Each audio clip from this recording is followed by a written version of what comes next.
सभी भाइयों को जय हिंद। मैं उम्मीद करता हूँ आप लोग बहुत अच्छे होंगे। आप लोग की पढ़ाई अच्छी चल रही होगी। ठंड अधिक है लेकिन फिर भी पढ़ाई आप अधिक करिए क्योंकि गर्मी नहीं हो रही है। आलस अपने अंदर मत लाइए। बहुत दिन से आप लोग कह रहे थे मूल विधि का प्रैक्टिस सेट करवा दीजिए। मूल विधि का प्रैक्टिस सेट लेके आ गए हैं। 51 सेट ये भी है, बस आप लोग को पढ़ना है। बहुत लोग कहे थे बात कि मूल विधि का प्रैक्टिस सेट करवाए, तो आज हम प्रैक्टिस सेट नंबर 1 देखेंगे और 5 क्वेश्चन जो आते हैं उसको नस्तो नाबूद किया जाएगा। ठीक। उत्तर प्रदेश जमींदारी उन्मूलन एवं भूमि सुधार अधिनियम लागू हुआ था। ऑप्शन ए 1950 में, ऑप्शन बी 1951 में, ऑप्शन सी 1952 में, ऑप्शन डी 1953 में। तो उत्तर प्रदेश जमींदारी उन्मूलन भूमि सुधार अधिनियम कब लागू हुआ था? ये आपका लागू हुआ था 1950 में। विकल्प ए सही है। एक बात और आप लोगों से हम कहेंगे, भाई लाइक करने का पैसा नहीं लगता और सब्सक्राइब का भी नहीं पैसा लगता है। इससे हमें थोड़ा मोटिवेशन मिलता है। कभी मैं कहता नहीं हूँ, कभी कभी कहता हूँ, और अब तो काफ़ी प्रैक्टिस सेट भी हो गए हैं, तो कर दीजिए। ठीक, अगला क्वेश्चन देखते हैं। संविधान के लिए अनुच्छेद के अधीन अनुतोष पाने का हक उस व्यक्ति को है जिसके मूल अधिकारों का अतिक्रमण होता है। ये तो बहुत तगड़ा क्वेश्चन है आप लोग इसका जवाब दीजिए। इसको हम नहीं करवाएंगे।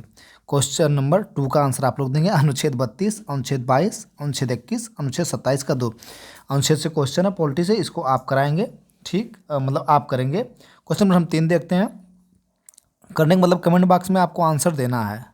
करने का मतलब ये नहीं है कि हाँ बस हो गया, कर लिए अपने। कमेंट बॉक्स में बताइए।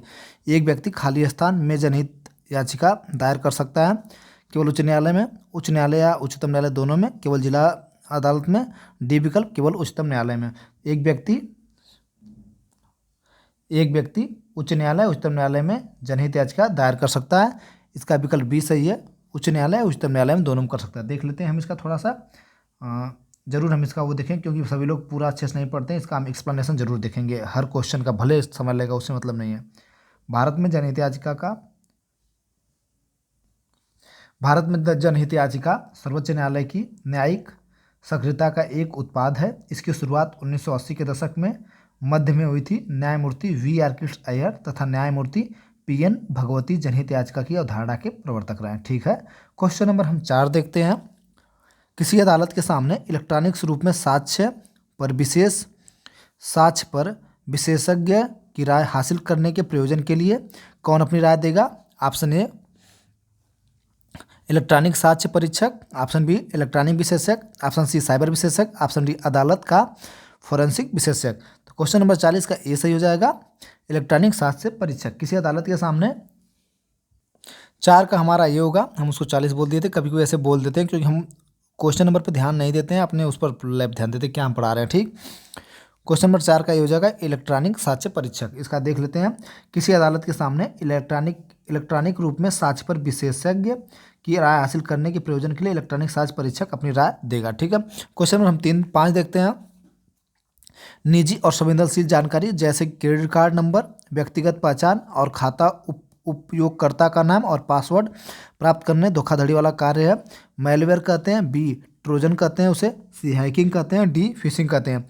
सभी लोग 5 का विकल्प डी सही हो जाएगा। क्या कहते हैं? फिशिंग कहते हैं। फिशिंग एक साइबर अपराध है जो गोपनीय व्यक्ति और कॉर्पोरेट जानकारी चुराने के लिए भ्रामक ईमेल, वेबसाइट और टेक्स्ट संदेशों का उपयोग करते हैं। ठीक है। क्वेश्चन नंबर हम 6 देखते हैं। 6 का हमारा, वह कौन सा पहला मामला था जो सूचना प्रौद्योगिकी अधिनियम 2000 के अंतर्गत आपराधिक मामले के रूप में सामने आया? ऑप्शन ए ओम बिरला बनाम Dilbahar, option B lily Thomas बनाम भारत संघ, सी रामेश्वर प्रसाद बनाम भारत संघ, डी तमिलनाडु राज्य बनाम सुहास कड़ी। ये जितने बनाम हैं इसको मैं जरूर एक बार पढ़ाऊंगा। जितने मामले हैं 20-25 मामले मैं सबको पढ़ा दूंगा। ठीक, क्वेश्चन नंबर 6 का देखते हैं। डी तमिलनाडु राज्य बनाम सुहास कट्टी। ठीक है। सुहास कट्टी पहला एक ऐसा मामला था जो सूचना प्रौद्योगिकी अधिनियम 2000 के अंतर्गत आपराधिक मामलों के रूप में सामने आया था। क्वेश्चन नंबर हम 7 देखते हैं। 7 में क्या है? सूचना तकनीकी की किस धारा में परिचयात्मक चोरी के उपबंध का अपराध का उपबंध है? ठीक, धारा 66 के सी में, धारा 68 के ए में, धारा 60 के बी में, धारा डी कहते हैं धारा 69 के ए में। इसका ए सही हो जाएगा 7 का। ठीक, 66 का सी। सूचना प्रौद्योगिकी अधिनियम 2000 की धारा 66 सी में परिचयात्मक चोरी के अपराध का उपबंध किया गया। इसके तहत 3 वर्ष तक के कारावास या 1 लाख रुपए का जुर्माना अधिरोपित किया जाता है या दिया जाता है। ठीक, क्वेश्चन नंबर 8 देखते हैं। कंट्रोलर के कार्य का वर्णन किस धारा में किया गया है? धारा 15 में, बी धारा 17 में, सी धारा 18 में, डी धारा 19 में। तो कंट्रोलर का जो है विकल्प सी हो जाएगा धारा 18 में। 2000 की धारा, मतलब 2000 की धारा जो हमारा आया था अधिनियम, ठीक, अधिनियम जो आया था सूचना प्रौद्योगिकी अधिनियम 2000 की धारा 18 के अंदर कंट्रोलर कार्यों का वर्णन किया गया। क्वेश्चन नंबर 9 देखते हैं। सूचना प्रौद्योगिकी अधिनियम 2000 की कोई बात नहीं, कोई बात लागू नहीं होगी स्थावर संपत्ति में किसी हित के विक्रय के लिए संविदा पर किसी, अगला देखते हैं, किसी ऐसे वर्ग के दस्तावेज जो केंद्रीय सरकार द्वारा राजपत्र में अधिसूचित किए गए हों। अगला देख, केवल बिल पर, उपरोक्त सभी पर। डी इसका विकल्प सही हो जाएगा उपरोक्त सभी पर। ठीक है, क्वेश्चन नंबर 44 देखते हैं। क्वेश्चन नंबर हम 10 देखते हैं, ठीक, 44 बोल दिए, सॉरी। क्वेश्चन नंबर 10 देखते हैं। 44वें संविधान संशोधन अधिनियम 1978 द्वारा अनुच्छेद 22 के 4 में निरोध की गई या रोकी गई कि अधिकतम अवधि कितनी कर दिया गया है? 44(4) में निरोध की अधिकतम अवधि कितनी कर दिया गया है? ऑप्शन ए 6 माह, ऑप्शन बी 2 माह, ऑप्शन डी 3 माह, ऑप्शन डी 1 माह। तो विकल्प 10 का डी सही हो जाएगा। विकल्प 10 का डी सही हो जाएगा। 1 माह जो हम लगाए थे वो गलत था, इसका हो जाएगा 2 माह। ठीक है, देख लेते हैं। 44 संशोधन के अधिनियम 1978 द्वारा अनुच्छेद 22(4) के निरोध की अधिकतम आयु को 3 माह से घटाकर 2 माह कर दिया गया। ठीक है, 3 माह से घटाकर 2 माह कर दिया गया। क्वेश्चन नंबर 11 देखते हैं। भारतीय गणराज्य के किस वर्ष में राष्ट्रीय सुरक्षा अधिनियम पारित हुआ था? ए 33वें, बी 32वें, सी 31वें, डी 30वें। 11 का क्वेश्चन सी से हो जाएगा 31वें। भारतीय गणराज्य किस वर्ष में राष्ट्रीय सुरक्षा अधिनियम पारित हुआ था? 31वें। ठीक है, क्वेश्चन नंबर 12 देखते हैं। लोक सेवक के विरुद्ध अभियोजन के मामले में उपधारणा को खंडित करने का भार होता है। ऑप्शन ए सदैव अभियुक्त पर, बी कभी कभी अभियुक्त पर, सी अभियोजन पक्ष पर, डी कभी अभियुक्त पर तो कभी अभियोजन पक्ष पर।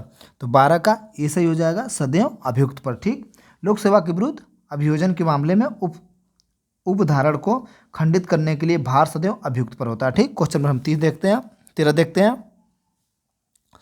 भ्रष्टाचार निवारण अधिनियम पारित हुआ था। बहुत बार शिक्षा नहीं पूछा जाता है, तो देख लेते हैं। भ्रष्टाचार अधिनियम निवारण कब पारित हुआ था? 1986 में, बी 1987 में, सी 1988 में, डी 1989 में। ठीक, तो इसका हो जाएगा सी विकल्प 1988 में पारित हुआ। ठीक, क्वेश्चन नंबर 14 देखते हैं। आयकर अधिनियम के तहत एक अत्यधिक सुपर वरिष्ठ नागरिक के रूप में अहता प्राप्त करने के लिए किसी व्यक्ति की आयु खाली स्थान वर्ष से ऊपर कर दी गई 70, 75, 80, 85। ठीक है, तो इसका विकल्प सी से हो जाएगा 80 कर दी गई है। ठीक है, क्वेश्चन नंबर 15 देखते हैं। वर्तमान आयकर अधिनियम लोकसभा द्वारा पारित किया गया 1960 में, बी 1961 में, सी 1962 में, डी 1963 में। विकल्प इसका बी से हो जाएगा 1961 में। ठीक है, वर्तमान आयकर अधिनियम लोकसभा द्वारा 1961 में पारित किया गया था। यह अधिनियम 1 अप्रैल 1962 से लागू हुआ था। ठीक, क्वेश्चन नंबर 16 देखते हैं। यदि कोई सूचना का अधिकार राइट टू इन्फॉर्मेशन RTI आवेदक जन सूचना अधिकारी के निर्णय से संतुष्ट नहीं है तो वह क्या करेगा? ठीक, तो वह आवेदन द्वारा जन सूचना अधिकारी के निर्णय की प्राप्ति की तारीख से 30 दिन के भीतर पहली अपील दर्ज कर देगा। 60 दिन के भीतर केंद्रीय सूचना अधिकारी को शिकायत दर्ज कर देगा। देखते हैं, केवल देखते हैं इसका हम, केवल क्यू सही है, केवल पी और क्यू दोनों सही है, केवल पी सही है, न तो पी सही है और न तक क्यू सही है। 16 का विकल्प सी सही हो जाएगा, केवल पी सही है। ठीक है, पी सही है। आवेदन द्वारा जन सूचना अधिकारी के निर्णय को प्राप्ति की तारीख से 30 दिनों के भीतर ही अपील दर्ज कर देगा। ठीक, क्वेश्चन नंबर 17 देखते हैं। लोक प्राधिकारी सूचना उपलब्ध कराएगा आप निःशुल्क ऐसी लागत जो माध्यम या मुद्रण लागत मूल्य के लिए विहित हो। ए और बी दोनों जैसी भी स्थिति बन पाए उस समय। डी केवल ए। ठीक है, निःशुल्क लोक प्राधिकारी सूचना उपलब्ध कराएगा, इसका हो जाएगा विकल्प सी। ठीक है, ऐसी लागत जो माध्यम या मुद्रण लागत मूल्य के लिए विहित हो, यानी ए और बी दोनों। देखते हैं, सूचना अधिकार अधिनियम 2006 की धारा 7 के अनुसार कभी पूछता है सूचना अधिकार का अधिनियम के तहत 2005 की धारा किसके तहत कोई भी चीज़ सरकार से जो है कि मांगी जाती है, तो इसका हो जाएगा धारा 7 के अनुसार संबंधित सरकार द्वारा विहित फीस के संदाय पर निर्धारित समय के भीतर लोक प्राधिकारी सूचना उपलब्ध कराएगा। ठीक, जबकि धारा 7 के 5 के परंतु के अनुसार गरीबी रेखा के नीचे रहने वाले व्यक्तियों के लिए निःशुल्क सूचना उपलब्ध कराया जाएगा। ठीक, दोनों है। क्वेश्चन नंबर हम देखते हैं 18। सूचना का अधिकार अधिनियम 2005 का विरोध जम्मू कश्मीर राज्य के सिवा संपूर्ण भारत लागू होगा, संपूर्ण भारत पर होगा, संपूर्ण विश्व पर होगा, उपयुक्त सभी पर होगा। अब इसका हो जाएगा, इसका विकल्प भी संपूर्ण भारत पर होगा। ठीक, संपूर्ण भारत पर। क्वेश्चन नंबर 19 देखते हैं। क्या पशुवध को मानवाधिकार का उल्लंघन माना गया है? हाँ, नहीं, न्यायालय पर निर्भर करेगा, राष्ट्रपति पर निर्भर करेगा। इसका विकल्प हो जाएगा, क्या पशुवध को मानवाधिकार का उल्लंघन माना गया है? तो देखते हैं, पशु से अभिप्रेत है वह जीवित प्राणी जो मनुष्य से भिन्न है, परंतु वध को सामान्य तौर पर मानव अधिकारों का उल्लंघन नहीं माना जाता है। हालांकि पशुओं के प्रति क्रूरता, ठीक है, पशुओं पर क्रूरता अधिनियम 1966 में पशुओं को अनावश्यक पीड़ा या यातना पहुंचाने के निवारणार्थक बनाया गया। ठीक, इसका विकल्प आप लोग का सही हो जाएगा, बी मार देते हैं इसका। ठीक, नहीं, ठीक। क्वेश्चन नंबर देखते हैं 20। मानवाधिकार संरक्षण अधिनियम की धारा यानी के तहत कि जांच विशेष एजेंसी के गठन का प्रावधान करता है। ठीक, option A 40, option B 38, option C 39, option D 37। इसका सही हो जाएगा विकल्प डी 37। ठीक है। क्वेश्चन नंबर हम 21 देखते हैं। 21 क्या है? कार्य सूची कागजात सामान्यतः प्रत्येक बैठक से कम कितने दिन पूर्व सदस्यों को परिचालित की जाएगी? कार्य सूची कागजात, ठीक है, 2 दिन पूर्व, बी 2 सप्ताह पूर्व, सी 2 माह पूर्व, डी 2 घंटे पूर्व। 21 का हमारा ऐसे हो जाएगा 2 दिन पूर्व जो है कि कार्यसूची कागजात सामान्यतः प्रत्येक बैठक से कम 2 दिन पूर्व सदस्यों को परिचालित की जाएगी। क्वेश्चन 22 देखते हैं। मानवाधिकार संरक्षण अधिनियम 1993 1994 का कौन सा अधिनियम क्रमांक है? 1993 का अधिनियम क्रमांक 8 है, 1994 का अधिनियम क्रमांक 9 है, 1994 का अधिनियम क्रमांक 11 है, 1994 का अधिनियम क्रमांक 10 है। तो विकल्प इसका सही हो जाएगा 22 का डी, मानवाधिकार संरक्षण अधिनियम 1993 और 1994 का क्रमांक जो है वो 10 है। ठीक, याद कर लीजिएगा आप लोग। क्वेश्चन नंबर हम 23 देखते हैं। क्वेश्चन नंबर 23, अपराध के आगम को परिभाषित किया गया है धारा 11A में, धारा 11B में, धारा 11C में, धारा 111D में। ठीक है, 23 का सी हो जाएगा धारा 11C में। ठीक, अब देखते हैं अगला क्वेश्चन 24। केंद्रीय चिड़ियाघर प्राधिकरण के सदस्यों की पदावधि है 1 वर्ष, बी 6 वर्ष, सी 2 वर्ष, डी 3 वर्ष। वन्य जीव संरक्षण नियम 1972 धारा 38 के बी के अनुसार सदस्य और सदस्य सचिव से भिन्न प्रत्येक सदस्य का 3 वर्ष अनाधिक ऐसी अवधि के लिए पद पर धारण करेंगे जो केंद्रीय सरकार इस निर्मित विनिर्देशित करें। ठीक है। क्वेश्चन नंबर हम 25 देखते हैं। वन्य जीव संरक्षण अधिनियम 1972 को राष्ट्रपति की स्वीकृति प्राप्त हुई थी 6 सितंबर 1972 में, 7 दिसंबर 1972 में, सी 8 दिसंबर 1972 में, 9 दिसंबर 1972 में। 25 का डी विकल्प से हो जाएगा 9 दिसंबर 1972 में। ठीक, क्वेश्चन नंबर हम 26 देखते हैं। प्रत्येक नागरिक को जल और वायु प्रदूषण से बचाने के लिए अनुच्छेद के अंतर्गत लोकहितवाद स्थापित करने का अधिकार, अनुच्छेद 14, अनुच्छेद 18, अनुच्छेद 21, अनुच्छेद 32। तो 26 का हमारा डी से हो जाएगा अनुच्छेद 32। ठीक है, वही बात हो गई। प्रत्येक नागरिक को जल और वायु प्रदूषण से बचने के लिए अनुच्छेद 32 के अंतर्गत लोकहित में वाद स्थापित करने का अधिकार है। क्वेश्चन नंबर 27 देखते हैं। पर्यावरण संरक्षण अधिनियम कब प्रभावी हुआ था? 1/11/2/1986, 23/5/1986, 19/11/1986, 27/6/1986 को। ठीक, अब इतना कन्फ्यूजन है कि सब में 86 है, तो इसका एक चीज़ आप लोग याद रखिएगा 19/11/1986 को। ठीक है, विकल्प सीधे पर्यावरण संरक्षण अधिनियम का प्रभावी हुआ था 19/11/1986 को। ठीक, आदेशात्मक चिन्ह किसको निर्देश देते हैं? वाहन चालक को, बी जनता को, सी गाड़ियों को, डी पुलिसों को। ठीक, तो 28 का हो जाएगा आदेशात्मक ज्ञान, जो बाइक चलाते हैं उनको जो है कि वाहन चालक मतलब कि जो आदेशात्मक चिन्ह बना उनको ये निर्देश देते हैं। ठीक, क्वेश्चन नंबर हम 29 देखते हैं। मोटर वाहन अधिनियम 1988 के अधीन, ठीक, प्रस्थापना पर आपत्तियों पर उपबंध किया गया धारा 89 के तहत, धारा 100, धारा 109, धारा 118। 18। इसका विकल्प बी सही हो जाएगा धारा 100। मोटर वाहन अधिनियम 1988 की धारा 100 के अनुसार राजपत्र में किसी भी स्कीम के संबंध में प्रस्थापना प्रस्ताव के प्रकाशन पर तथा उस क्षेत्र या मार्ग में जिसमें ऐसी स्कीम चलाने के लिए प्रस्थापना या प्रस्ताव है तो परिचालित पर प्रादेशिक भाषा के कम से कम एक समाचार पत्र में प्रकाशन पर कोई व्यक्ति राजपत्र में उनके प्रकाशन की तारीख से 30 दिन के अंदर उसके बारे में आपत्तियां राज्य सरकार के समक्ष फाइल कर सकेगा। ठीक है, समझ गए। मोटर अधिनियम 1988 के अधीन प्रस्थापना पर आपत्तियों पर उपबंध, मतलब इस पर कुछ उपबंध करना है तो समाचार पत्र के माध्यम से हम धारा कैम बनाए, धारा जो है कि धारा 100 होगा। ठीक है, मोटर वाहन संशोधन अधिनियम 2015 लागू हुआ था 7 जनवरी 2015 को, बी 20 जनवरी 2015 को, 7 फरवरी 2015 को, डी 20 फरवरी 2015 को। 15 सबको याद है, इसलिए इसका हो जाएगा आपका मोटर वाहन संशोधन अधिनियम 7 जनवरी 2015 को लागू हुआ था। ठीक, मोटर वाहन संशोधन अधिनियम कब लागू हुआ था? 7 जनवरी 2015 को। ठीक, अनुसूचित जाति 7 जनवरी 2015 को, इसका होगा 7 जनवरी। हम 7 जनवरी बोल रहे थे लेकिन मार रहे थे फरवरी पर। ठीक, इसका विकल्प ऐसे हो जाएगा 7 जनवरी 2015। ठीक है, याद करें संशोधन अधिनियम जो 2015 लागू हुआ था कब? 7 जनवरी 2015 को। ठीक, क्वेश्चन लिखते थे अनुसूचित जनजाति अधिनियम 1989 का वर्ष 2015 में संशोधन किया गया। संशोधित अधिनियम लागू हुआ, ठीक, देखते हैं कब लागू हुआ। 26 दिसंबर 2015 को, 26 जनवरी 2016 को, 26 जनवरी 2016 को, 26 जनवरी 2016 को। तो इसका विकल्प बी से हो जाएगा 26 जनवरी 2016 को। ठीक है, ये लागू हुआ। क्वेश्चन नंबर हम देखते हैं 32, किशोर न्याय बालकों की देखरेख और संरक्षण अधिनियम 2015 का विस्तार है संपूर्ण भारत पर, जम्मू कश्मीर सिवा संपूर्ण भारत पर, सी नागालैंड के सिवा संपूर्ण भारत पर, डी उपरोक्त सभी गलत है। इसका ए हो जाएगा संपूर्ण भारत पर। ठीक है, क्वेश्चन नंबर हम 33 देखते हैं। घरेलू हिंसा महिला सुरक्षा कानून कब लागू हुआ था? 2002 में, बी 2005 में, सी 2006 में, डी 2008 में। ठीक है, इसका विकल्प सही हो जाएगा 33, ऑप्शन नंबर सी सही है, 2006 में। ठीक है, घरेलू हिंसा महिलाओं पर संरक्षण अधिनियम वर्ष 2005 में पारित हुआ था, 26 अक्टूबर 2006 से लागू हुआ था। ठीक, इस अधिनियम में 5 अध्याय व 37 धाराएं हैं। क्वेश्चन नंबर 34 देखते हैं। गलत युग्म चुनिए।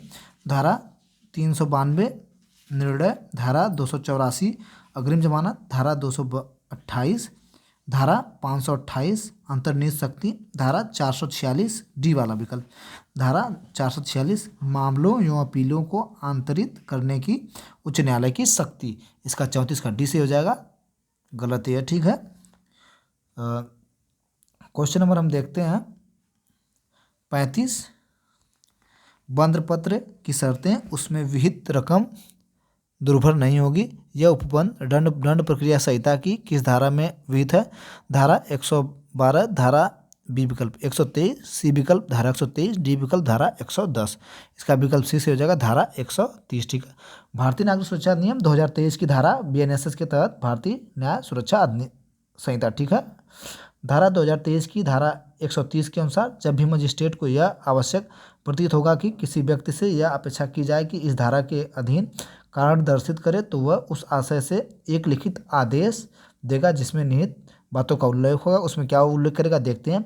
मजिस्ट्रेट को प्राप्त सूचना का सार देगा, बंद प्रत की रकम भरेगा, बंद प्रत के प्रवर्तन की अवधि यूँ। अगला देखते हैं प्रतिभूओं की संख्या, प्रकार तथा वर्ग। ठीक है, अतः इस दंड प्रक्रिया संहिता की धारा 130 में बंद पद की शर्तें उसमें विहित रकम दुर्भर नहीं होगी। ठीक है, रकम नहीं लिखी जाएगी। तो 36 का हमारा विकल्प सही हो जाएगा सी। ठीक है, 1 जून तो भारत सुरक्षा 36, 1 मिनट, 35 का इसका सी होगा, सही ऑलरेडी किए हैं। ठीक, क्वेश्चन नंबर 36 देखते हैं। भारतीय नागरिक सुरक्षा संहिता 2023 प्रवृत्त हुई है 1 जुलाई 2024 को, बी 1 जुलाई 2024 को, सी 1 जुलाई 2024 को, 1 जनवरी, पढ़ा देखते हैं 1 जुलाई 2024 को भारतीय नागरिक सुरक्षा संहिता। अच्छा, भारतीय नागरिक सुरक्षा संहिता 2023 कब लागू हुई? ठीक है, 1 जुलाई 2024 को, ये तो सबको पता होगा। 1 जनवरी 2024 को, 1 जून 2024 को, तो 1 जनवरी 2023 को। तो सबको पता है ये जुलाई में लागू हुई थी, बारिश का मौसम शुरू हो रहा था जब जिस समय बहुत जीरो FIR की चर्चा थी। ठीक है। भारतीय नागरिक सुरक्षा संहिता 2023 जुलाई 2024 को प्रवृत्त हुई। ठीक है। तो हो जाएगा 23 और 24 हुई है, 2023 कब प्रवृत्त हुई थी? 1 जुलाई 2024 को प्रवृत्त हुई थी। ठीक है। क्वेश्चन नंबर हम देखते हैं अखबार 37। हत्या और मानव वध में अंतर से संबंधित वाद है। ए के मैथ्यू का वाद, बी वरिंद्र कुमार घोष बनाम एम्परर, सी रेग बनाम गोविंदा, डी कोई नहीं। इसका हो जाएगा विकल्प सी रेग बनाम गोविंदा। देखते हैं इसमें रेग बनाम गोविंदा मामले में हत्या और मानव वध का अंतर स्पष्ट किया गया। वरिंद्र कुमार घोष बनाम एम्परर का वाद सामान्य आशय को अग्रसर करने में कई व्यक्तियों के द्वारा किए गए कार्य से संबंधित है। ठीक। क्वेश्चन नंबर 38 देखते हैं। पागलपन के प्रभाव में ख को जान से मारने का प्रयत्न करता है। यह यहाँ क हत्या के प्रयत्न का दोषी है और ख को प्राइवेट प्रतिरक्षा का अधिकार है। ठीक। ये गलत है, पहले प्रयत्न करता। क किसी हत्या का दोषी नहीं है किंतु ख को प्राइवेट प्रतिरक्षा का अधिकार है। क पागलपन के प्रभाव, ख को जान से मारने की प्रयत्न कर। ठीक। इसका ये देखते हैं सी क और ख किसी अपराध के दोषी नहीं है, उपयुक्त नुस्खा कोई नहीं। इसका विकल्प 20 हो जाएगा। क किसी हत्या का दोषी नहीं है क्योंकि क जो कि पागलपन के प्रभाव में। ठीक। ख को प्राइवेट प्रतिरक्षा का अधिकार है। ठीक। ये सही हो जाएगा। ख को विभिन्न सुरक्षा का अधिकार है। ठीक है। कोई मारने आ रहा तो क्या करेगा, बचेगा नहीं। धारा देखते हैं न्याय सुरक्षा। भारतीय न्याय संहिता 2023 की धारा 22 के दृष्टांत क में यह कहा गया है कि क पागलपन के भाव में ख को मारने का प्रयत्न करता है। तो क किसी अपराध का दोषी तो नहीं होगा किंतु ख भी प्राइवेट प्रतिरक्षा का वह अधिकारी है जो कि क के स्वरचित होने की दशा में रखता है। ठीक। अगर ख पगला के या कोई एक व्यक्ति पागल है, दूसरे व्यक्ति को मारेगा तो पागल है तो क्या हम मार खा लेंगे उससे? सीधी बात है, उसको भी हम समझ जाओ बस। अपना वही है कि प्रतिरक्षा का हमारे पास भी तो अधिकार है, बचेंगे ही हम। क्वेश्चन नंबर 39 देखते हैं। निम्नलिखित वादों में कौन सा सामान्य आशय संबंधित है? ऑप्शन ए सामान्य आशय। ठीक। ऑप्शन ए महबूब बनाम एम्पायर। ठीक। हत्या और मानव। ठीक। वरिंद्र कुमार महबूब शाह बनाम एम्परर। दो देखते हैं। वरिंद्र कुमार घोष बनाम एम्परर, DPP बनाम बियर्ड, श्रीकांतिया बनाम मुंबई राज्य। तो विकल्प 39 का हो जाएगा बी सही, वरिंद्र कुमार घोष बनाम एम्परर। ठीक है। सामान्य आशय से क्या संबंधित वाद निम्नलिखित देखते हैं। ठीक। इसका आपका विकल्प सही हो जाएगा कौन सा? बी। ठीक। क्वेश्चन नंबर 40 देखते हैं। भारतीय न्याय संहिता प्रवृत्ति क्या है? मतलब भारतीय न्याय संहिता कब लागू हुई थी, ये लिखा है 6 अक्टूबर 2024 से, 6 दिसंबर 2024 से, 1 जनवरी 2024 से, 1 जुलाई 2024 से। विकल्प इसका डी से हो जाएगा 1 जनवरी 2024 से, 1 जुलाई 2024 से लागू हुई है। विकल्प इसका डी सही है। ठीक। तो आज हम देख लिए हैं प्रैक्टिस सेट नंबर इसका 1। इसी तरह से आगे भी देखेंगे। टोटल 51 सेट है। मैं उम्मीद करता हूँ कि आप लोग अच्छे से पढ़ेंगे, ध्यान लगा करके देख लीजिए। यही है मूल विधि लेके आया हूँ, तो बढ़िया से पढ़िए। और इसको आप 2x करके कोई वीडियो 2x पर करके हमारी वीडियो देखा कर 1.5x करके वीडियो देख लिया करिए, ज़्यादा समय मत दिया करिए इसमें। कल प्रैक्टिस नंबर हम 2 देखेंगे और जो क्वेश्चन छोड़े हैं उसका आप लोग आंसर देंगे। अगले वीडियो में उनका मैं नाम लूँगा। ठीक। और कमेंट करिए। थैंक यू, धन्यवाद।